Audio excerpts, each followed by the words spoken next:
I'm really happy to do appreciate this, it. and I'm glad you're getting your certification. This is great. Wow. I figured now or never. I'd started it before I went to HR and then, or when I was in HR, and then Dory happened. And so then, there's just Priority back at it. shift. And then now you have 2 girls in college. You're like, why not continue the tradition of continuing to learn? That's right. So I can Yeah. try to bow up on them one day. I don't know. Yeah, there you go. Okay, so this I shared with you the questions in advance. I'm not sure if you had a chance to look at them, but it's not okay if not. I'll go ahead and share my screen, and Okay. then that way you can. Okay. Okay. So it's this module is about steps taken when dealing with a district crisis situation.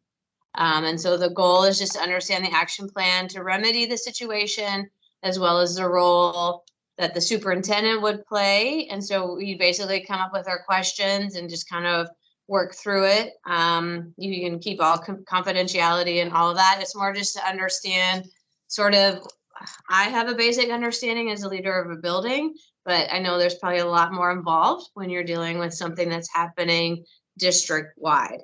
Yeah.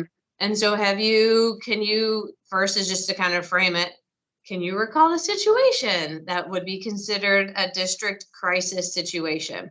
Um, so district crisis versus a campus crisis that involved, do you want, I mean, we had a pretty major campus crisis situation, or do you want district? Because I think the biggest district crisis situation is just how we responded in COVID, but that may be too Mhm. nebulous, because I think typically this is going to be better off for when you have a situation on a campus that ends up involving multiple leaders within your school district. Let me do that one instead, Shannon, because I Sure. think that will help you learn more and help Mhm. it be more applicable. So, um, yes. So the one that comes to mind is one of our high schools that is actually in an area where there is more crime and outside police activity in this area. There it was reported, and ironically, when the report came in, we were all at admin collab, and so your chief of police, the high school principal, myself, and the superintendent, all the top leaders that, and the emergency operations director, we were all in admin collab, and we have many reporting mechanisms that you can either anonymously report, but we also have um, uh, things in the back end through cybersecurity when kids are typing particular words that our filter will pick up information. And so Bark was the software that was used in the back end of a student who was typing in that he was going to be detonating a bomb within 20 minutes starting in second period. And so we had about 18 minutes before this bomb was going to be detonated to get to the campus. And so the drive from where we were to the high school was about a 31-minute drive. And so immediately we had to respond via listening first to the dispatcher, who the dispatch is the one that was able to pick this information up. And once we were able to identify the IP address of the student's computer, immediately the police chief was able to contact the administrator on campus and the police department that was on our police officers that were on the campus to isolate the student. So that was the first thing, was to isolate the student, and it is not to isolate and accuse or isolate and arrest, but it's to isolate the student until we're able to determine further information. And when we isolated the student, because the student was in possession of the device that's owned by the school district, we were able to search that computer. And so it did not require a search warrant to do so. And so indeed, the student did type that information through some sort of chat feature that he had within another student. And so the building was immediately evacuated. I'm sorry, I forgot to report that. As soon as the student was isolated, the building was evacuated. And we were able, because of the seriousness of the situation and because of the relationship that our police chief has with outside law enforcement, he was able to call in additional enforcement to support the students and the staff who were outside the campus at the time.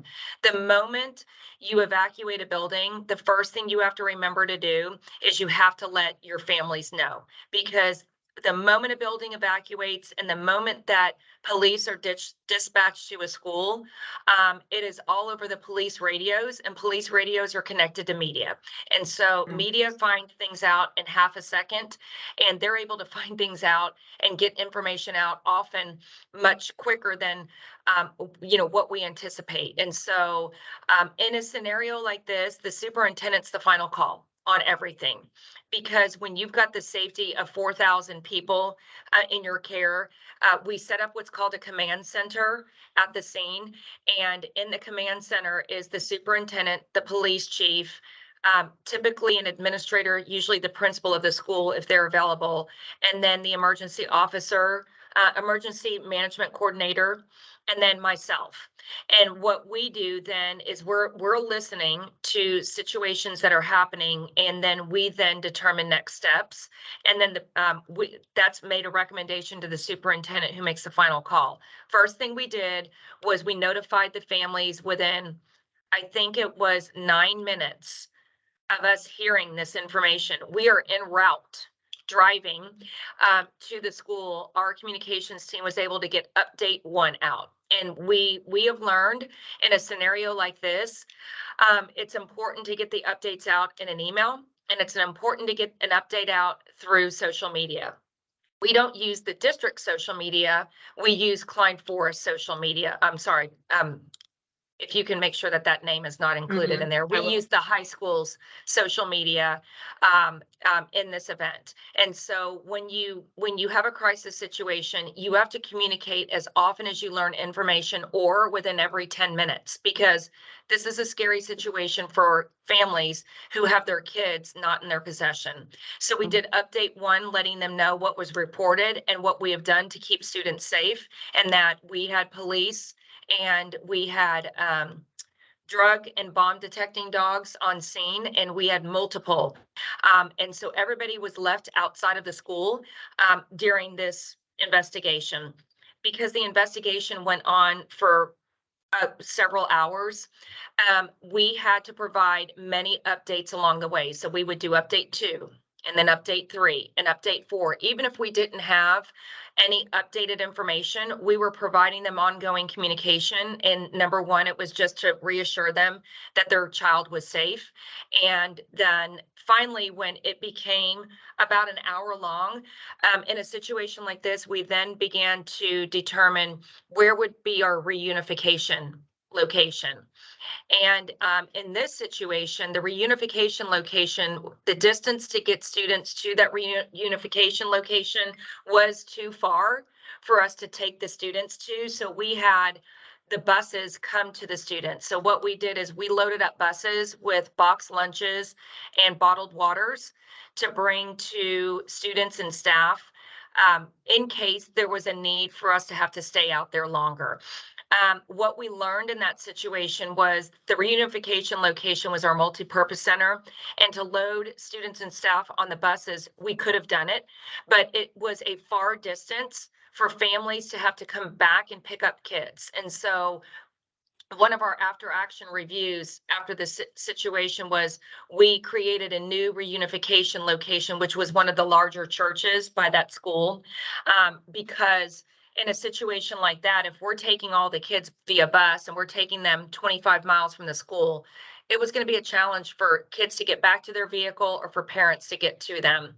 So once the buses came and provided water and food for the kids, we realized at that time we were going on about 2 hours outside, and the building still had not been cleared. The dogs were still going around, and they went around every square inch of that school. to ensure that there was indeed nothing in possession of the student. The parents at the time thankfully did cooperate. That were the parents of the student, and this all ended up being about a 3-hour incident. And because it was that length of time, the superintendent had to make a tough decision, and it was the right decision to go ahead and do an early release of students. And so we had to communicate that out to families because our students were becoming very restless standing there. And we did have staff. I mean, there was, it was the ratio of staff to students that needed to be out there. But when you have students outside for, upwards of over 2 hours, uh, people were getting a little restless. So the decision was made to do a staged release where we first said any students who had vehicles were able to leave. And so that was the first set. And so we had to set up a command station where we had officers and we had staff members coordinating students to safely get in their cars and exit out a particular location. Because keep in mind, we still had kids in the parking lot. We had to relocate the kids in the parking lot to a different part of the building. And then once we got the students who had vehicles out, the next batch of kids is we loaded every kid who needed to be transported home on a school bus. We loaded them up and were able to get those students out. And then last, we worked through a carpool scenario where we allowed families to come up and pick up their students and release students. And so it was a challenge because releasing students to parents requires safety precautions, even if they're at a high school age. And so it was a delayed release, and that does create some frustration. However, I think the sentiment was a sentiment of thankfulness of how well the situation was handled, how much we communicated. We over communicated, and then we had a huge presser outside of the school where, I mean, we had helicopters flying over, and we had live interviews that were being requested. And so we did do live interviews with our police chief once the building had been cleared and it was cleared to be safe. Our police chief did get on camera and express what happened and that this was a hoax. However, given the scenario and the disruption of learning and the jeopardy of safety, we were able to pursue felony terroristic charges on the student. And because of that, we were able to let the public know and that the student was emergency expelled. That ends up, even though it's difficult for the family and the student, it was very well received of the community that we were able to be very transparent about the district attorney working with us, and we were able to pursue charges. The challenge that happened is that nobody was allowed to be back in that building, even though the building was secured and cleared by about 1:30. We had teachers who left their purses in there. We had kids who left their cell phones and their car keys in there. In situations like that, we had to do a one-to-one student to police officer entry back into the building to go and get their personal belongings. But if it was like textbooks and I left my backpack in there, but I don't have anything personal, we left everything in the school. And then the next day, the students were evacuated during second period. The next day, the students returned back to school and started in second period so that we did not find ourselves in a situation where we were dealing then with theft because everybody had walked out of the classroom of where they were at. And people who chose to not go back into the building being escorted left their things in there. We just wanted to make sure it was a safe and secure environment with people's personal belongings. So what we learned in all of this were every time we have a crisis situation, immediately after the situation has been handled and students are in a location where they're safe, we always do an after action review. And I think in this after action review, what we learned were several things. One, we needed a reunification location that was closer than the multi-purpose center. Two, the unfortunate reality is TEA did not accept this to be a waiver for us early releasing our students. So we had to make up time, and that was not well received, but we just had to add minutes on to the last few days of the school year because we had to make that time up. So I guess in a situation like that, we have to wait and receive a waiver before we make the call, but the call was the right call to make at the time.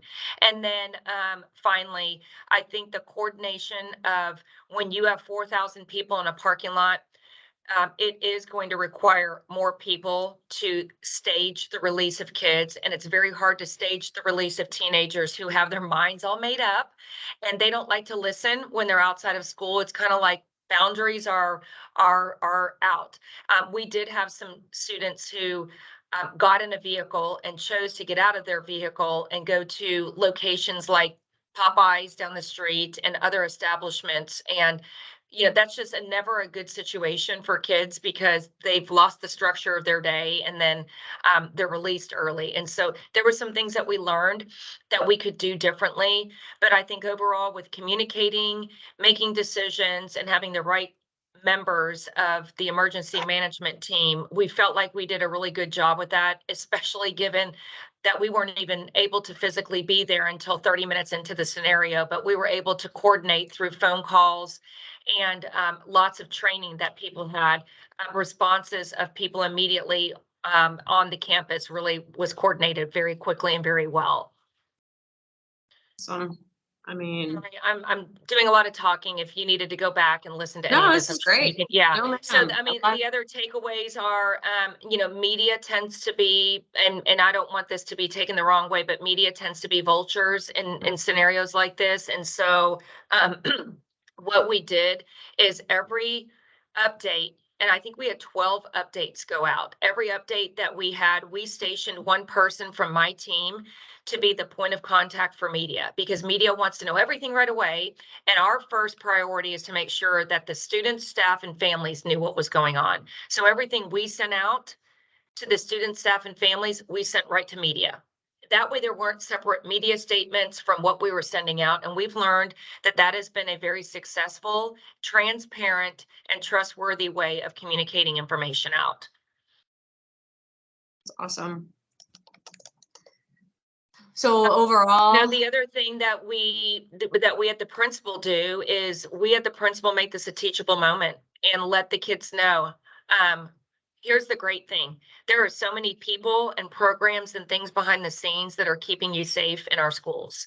And also, know that when you're in our schools, you're using our property or anything of that nature, there is going to be someone watching to ensure your safety and the best use of what you're doing. And I think it really caught a lot of kids off guard that this kid was caught DMing or messaging somebody and the word bomb was picked up by Bark, which is this software program we use. And then Bark is monitored 24/7 by our police dispatch. So, I mean, within minutes of this kid typing this word and sending this word to a classmate, police dispatch were on it. We knew about it, and we had officers immediately isolate the kid and evacuate the building. So I think when you think about a crisis situation, it's all about timing, and it's not about making knee-jerk decisions, but making thoughtful ones. And then just when you've got a situation where you're having to make decisions for that many of thousands of people, it is a challenge, but you just have to coordinate who makes it, who shares the information so that the superintendent is not put in a situation where he or she is hearing multiple things from a variety of people. And so we kind of have a chain of command of communication to her.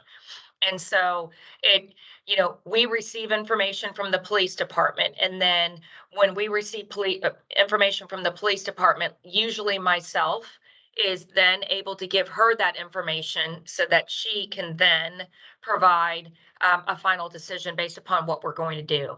Because when there's too many people involved, it's very stressful, and your cognitive reasoning in a high stress crisis situation cannot be blurred because too many people are trying to come at you. And so we try to limit the number of people that are coming at the superintendent. And so that's either just me or the police chief. okay. Another thing that we learned that we did through the process is this, is, um, we were doing a great job sending out messages, updates out to the families. Um, the teachers needed to get those messages first because they were standing outside in the parking lot, with their roster of kids. They needed to know in advance of messages going out. And so what we learned about 3 messages out of the 12, 3 messages in, we had to station an associate principal in our command station to be the person to send out remind texts to the staff. And so we learned that pain point about 3 statements in. Or, we were hearing rumblings from the staff saying, hey, I wish we knew about what was actually going on before things went out in an email before everybody else. Can we find out what's going on so that we can try to keep the kids calm and we stay calm too? So that was something that we learned, is not only do you send information out to your families and the staff, you've got to communicate directly to the staff. And there has to be one person who's in the command center who knows the information, and that, one of us can say, send out a message that indicates this to the staff. And so the other thing that our team does is we put together one comprehensive document of, this is update 1, this was update 2, this was update 3, and so on and so forth. And these were the texts that went out to the staff. And that way there's one document, so that if anything regarding district attorney, anything legally that is needed, we have everything comprehensively in one document. And then we also have times of when messages went out and decisions were made. And I would also recommend that in a crisis situations, because that gives you a log of going back and reassuring that steps were made in a timely fashion. Or when you go back to do an after action review, you can say, we had a gap right here. There was a gap of X amount of minutes of time that we didn't do blank. And then that just helps you to go back and make sure each time when you're going through your after action, if there's anything missed, you can identify who was the person responsible for this to be missed. It's like the whole idea of this extreme ownership and leading up and leading down the chain of command. Everybody's critically important in a crisis situation.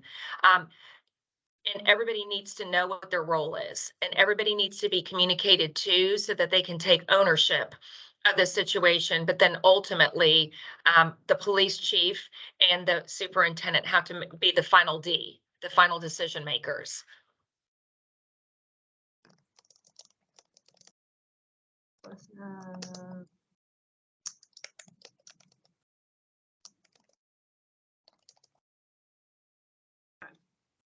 This is great.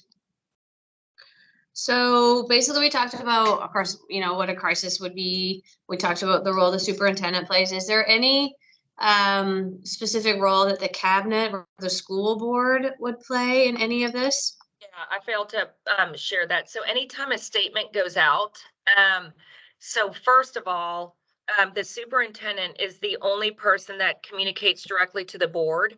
And then in this situation, she was not, she had to be very nimble with listening and deciding and making a decision. So therefore, she appointed her secretary to be the communicator to the board. And so every statement we were sending out, we sent it to the board, and we sent it to the community and the staff and so on and so forth. So that's how the communication goes. I would say any statement that goes out to the community, our superintendent does a great job keeping our school board informed, because they're active members in the community. They need to know what's happening.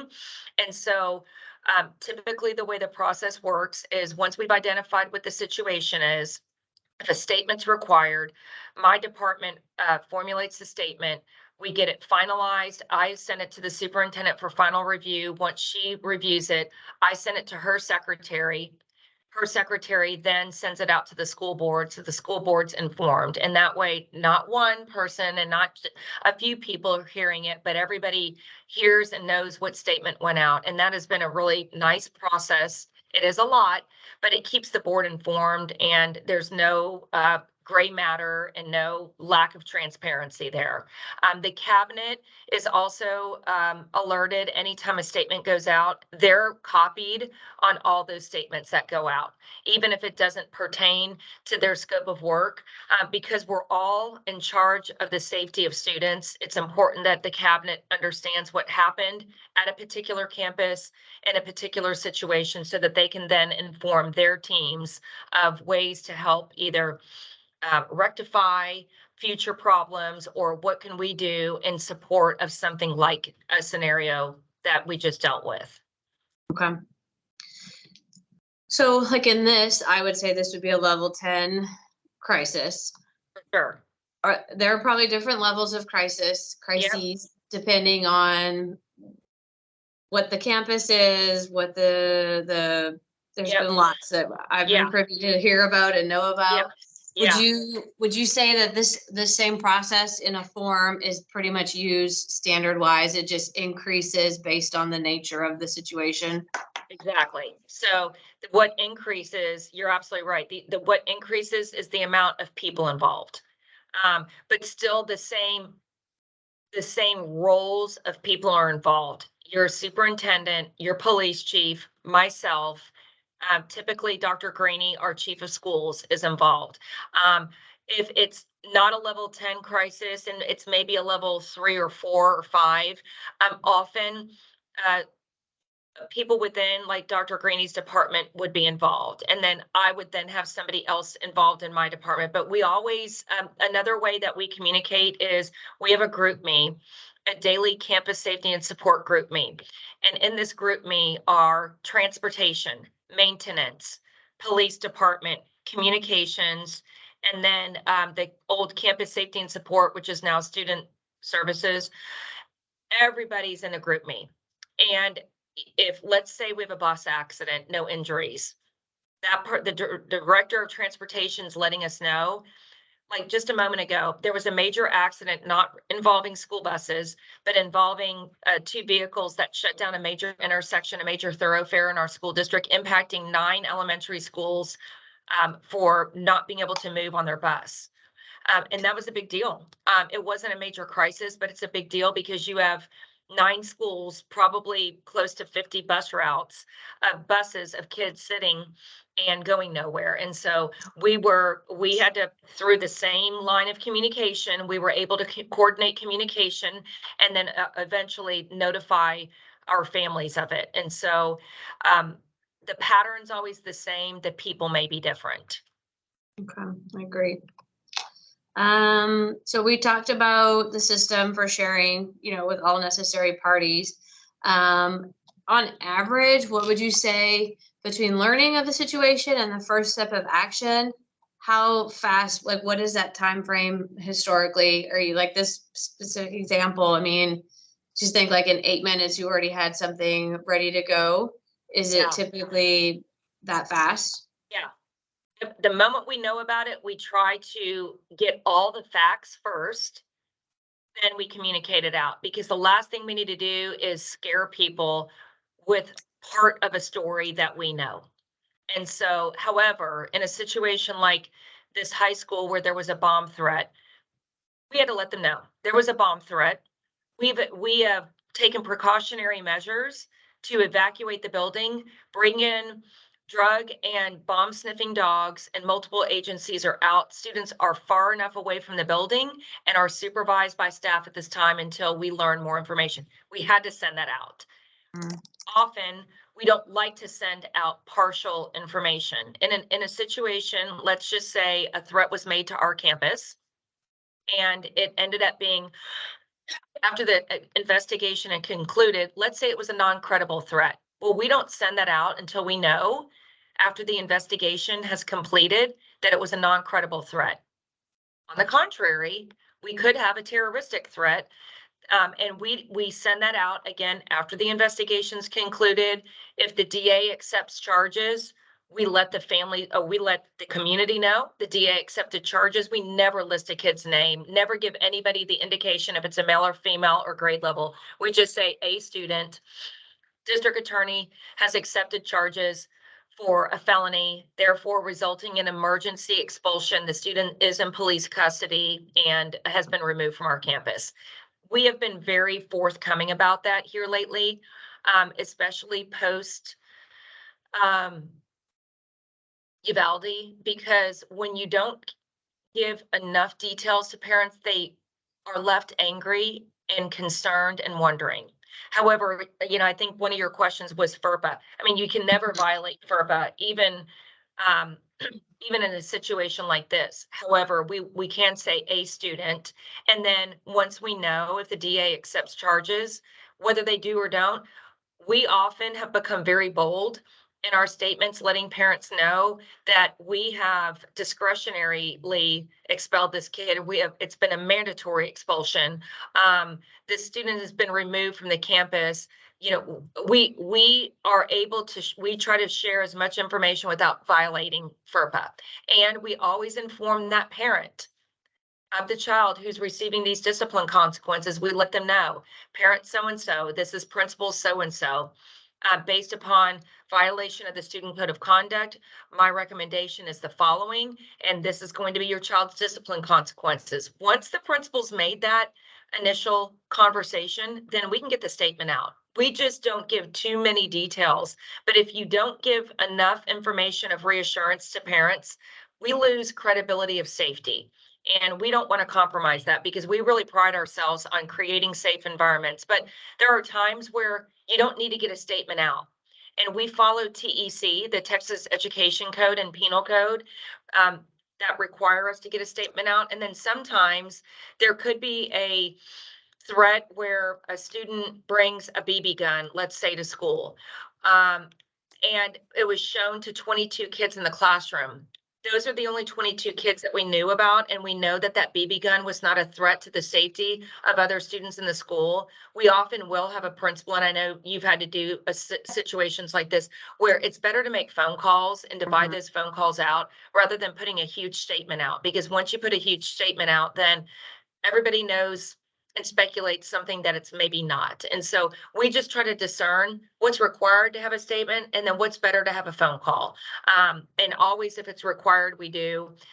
If it's something where it's a isolated group of kids and it's not a threat, then we'll ask campuses to make phone calls as well. So we just work through each scenario on a case by case situation with our principals. So yeah, just that is always the tricky part, right? Because I have had parents in the past, specifically with this one example, because the consequence of the child was shared, that kind of then created a waterfall effect, because then my parents were saying, well, this child did this, why can't you tell me what he received? And all I could say is, we've handled it per the code of conduct. Yeah, they don't like that. They don't like it. And everybody thinks the first line of defense is, did you expel the kid? And it's like, people don't understand what expulsion is versus suspension.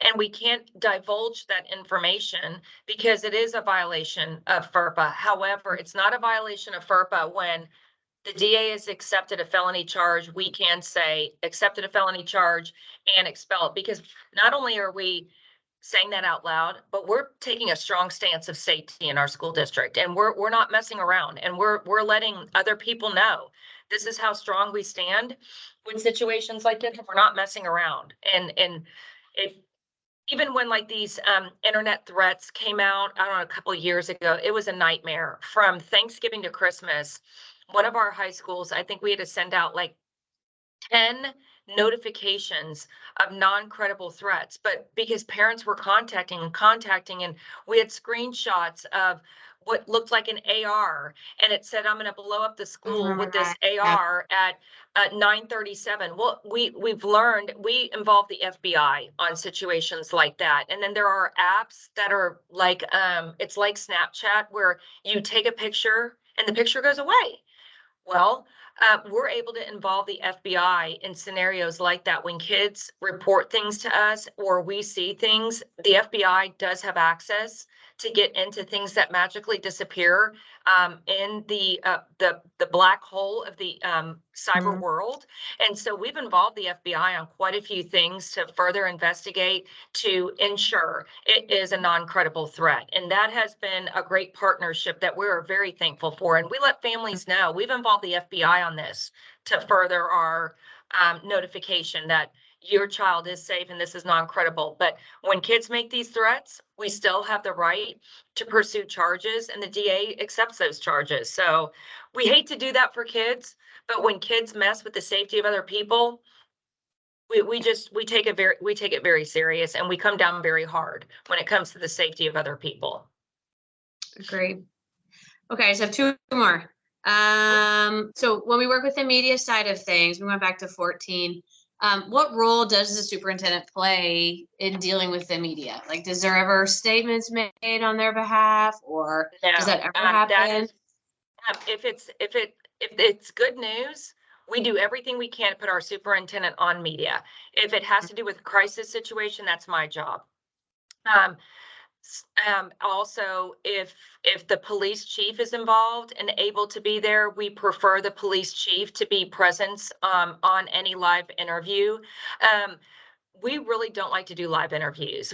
They're called pressers. We really prefer not to do that. I was involved in a presser one time with 2 very strong advocates in the community, and that tends to not go the way that it needs to go in light of a school district. It tends to go in a direction that benefits the advocates. And so we prefer to give written statements out, and the written statements are very brief, because if you provide a very long, lengthy statement to media, they'll take a chunk of information, and that chunk only gives you a portion of what actually happened, and it makes people imply and infer something else occurred.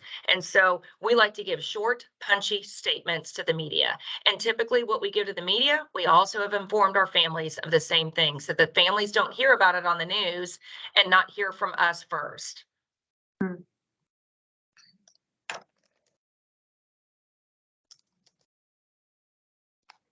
Yeah, I wondered about that. If ever they have, I don't think I've ever seen a superintendent on the news talking about something, but I wondered, like, are they ever? Yeah, I mean, it depends on a school district. We just prefer not to do that. Okay. So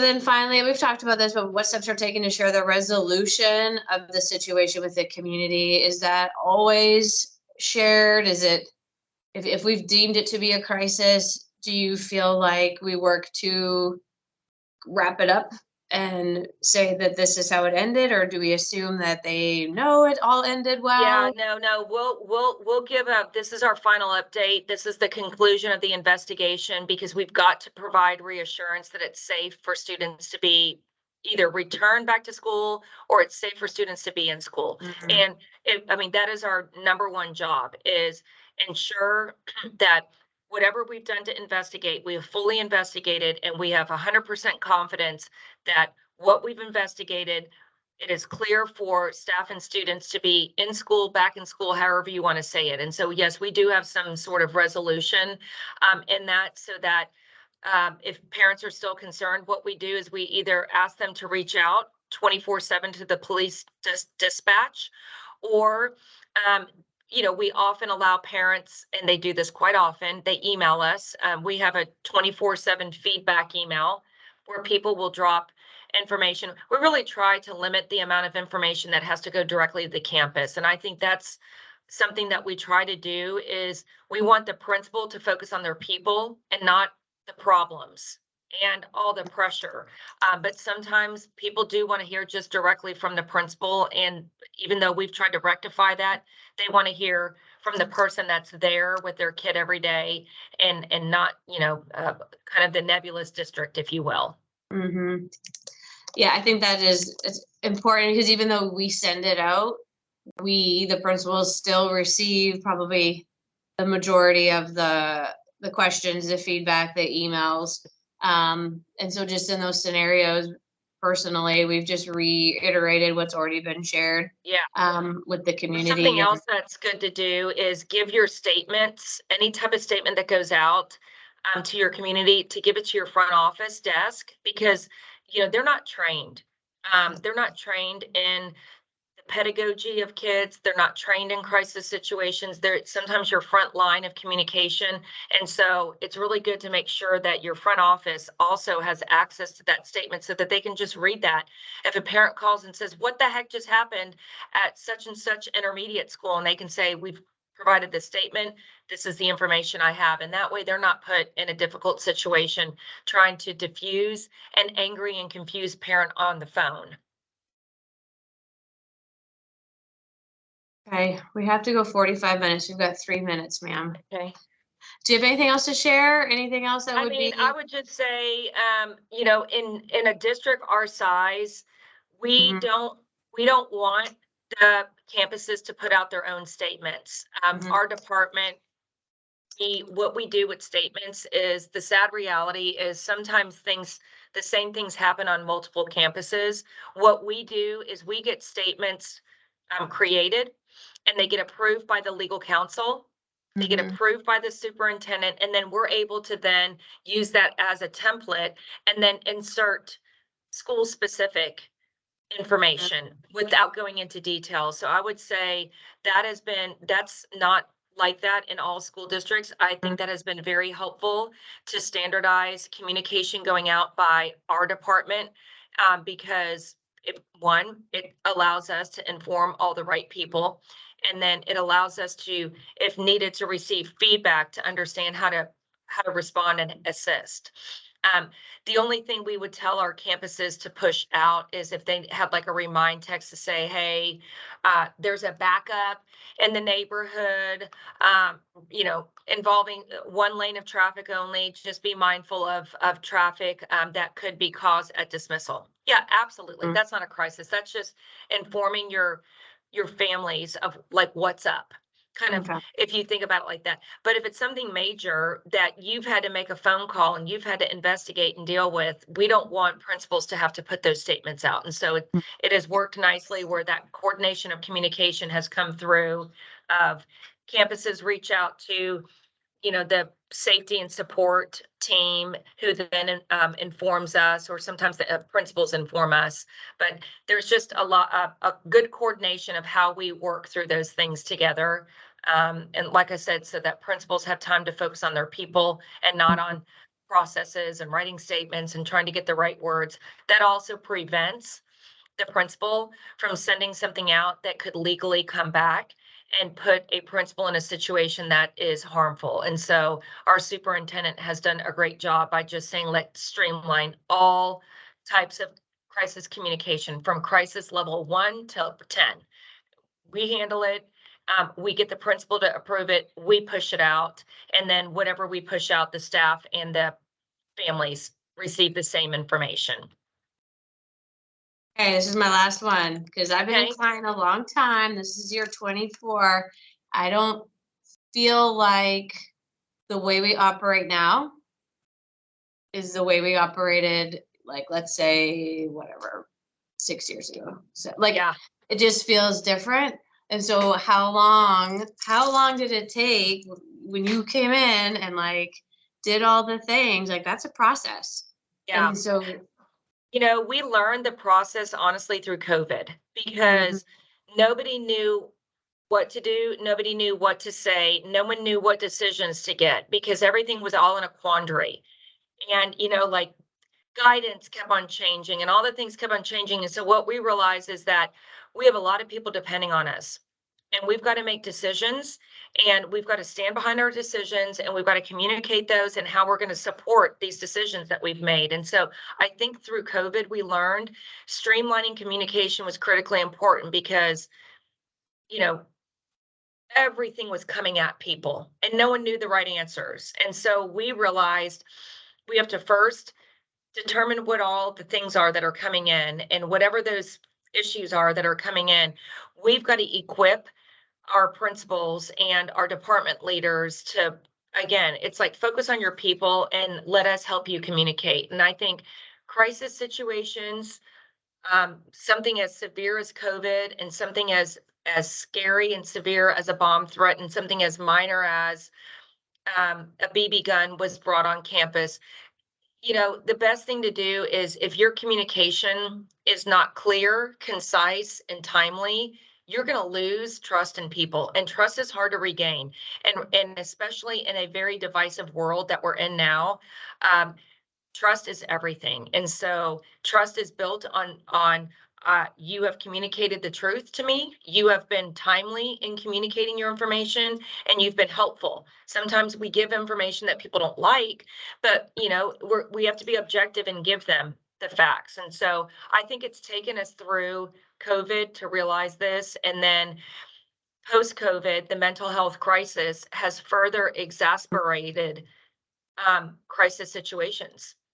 And because people are in mental distress, there are new and crazier situations that we're dealing with now that spill out from the neighborhood to our schools, or they spill out from a distressed home environment into our school.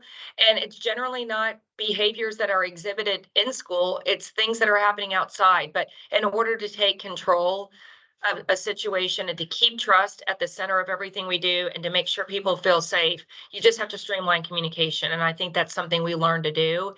And that takes the pressure off of making sure that people that are on the front line, the principals and the teachers, have the most time that they need to take care of people, and we take care of kind of all the stuff that comes along with it. So it also helps that everybody on cabinet, and especially like me in communications, I don't have a communications background. Honestly, I have never taken a journalism class the day of my life. I've taken speech classes because I was a teacher and I had to take public speaking or whatever that class was umpteen years ago in college. But, Right. you know, um, you got to have, first of all, you've got to have leadership at a campus level to really know how to understand how to communicate effectively. Um, to your constituents. And then two, you got to have a lot of common sense. And then three, you've got to have a lot of discernment. And that comes with experience. And, people on my team have a journalism background. And so everything is like media. We got to get to media first. We got to like do this because I know media this. And it's like, no, the media doesn't work for us. Mhm, We mhm, work for our families and our kids. And so how and what information do they need to receive first? And then we'll get to the media. And I think that's been a shift in what we've done. And it's mhm, hard to retrain some people who have that background to understand that. But two, media would want to grab everything. But we're in control of our own narrative, and mhm. if we aren't in control of it, somebody else will be. And so we have taken control of the narrative of what happens in our school district.